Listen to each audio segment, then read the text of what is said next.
Hello दोस्तों, निकल दी थी मैं ऑफिस जाने के लिए और जैसे तैसे मैं पहुंच गई थी जगरानी, क्योंकि रास्ता चारों तरफ से मेरे साइड का टूटा हुआ है तो बन रहा है। और जगरानी में जैसे पहुंची 2 मिनट खड़ी रही, मुझे टैक्सी मिल गई और फिर वहाँ से मैंने टैक्सी से दूसरी ऑटो ली, क्योंकि मुझे हजरतगंज के लिए 2 ऑटो चेंज करनी पड़ती है। बारिश होने लगी थी और जिस दिन मैं छतरी लेके नहीं जाती हूँ उस दिन मेरा भीगना तय है।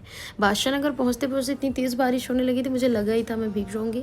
हजरतगंज में पहुँची, अंकल बोल रहे हैं कि बेटा उस तरफ तो अलाउ नहीं है ऑटो ले जाना, मुझे इतना गुस्सा आ रहा था, मैं भीग फिलहाल मैं पूरी भीग गई थी, क्योंकि मैं अपनी बहन से बोल रही थी बारिश होगी उसने कहा नहीं होगी, धूप निकली है, तुम जाओ, बिल्कुल नहीं भीगोगी। भीग भाग के पहुंच गए थे। फिर मंदिर के पास पानी देखो कितना ज़्यादा बरस रहा था। फिर मैंने भगवान जी का आशीर्वाद लिया और पूरा एकदम क्लियर भगवान जी दिख रहे थे, कोई नहीं था, मैं ही थी। और मेरा चश्मा पूरी तरीके से बिल्कुल दिख ही नहीं रहा था, पूरा ब्लर ब्लर दिख रहा था, वैसे भी मुझे कम दिखता है। ऑफिस पहुँच के मैंने मंगाई चाय और फटाफट मैंने चेंज किया और उसके बाद हम लगे काम में। काम करने के बाद थोड़ा मुझे थकान हो रही थी, मेरा मन हो रहा था मैं बस सो जाऊं, पर ऐसा कुछ हुआ नहीं। फटाफट काम निपटाना था, फिर लॉग आउट करके हम निकल दिए थे जाने के लिए।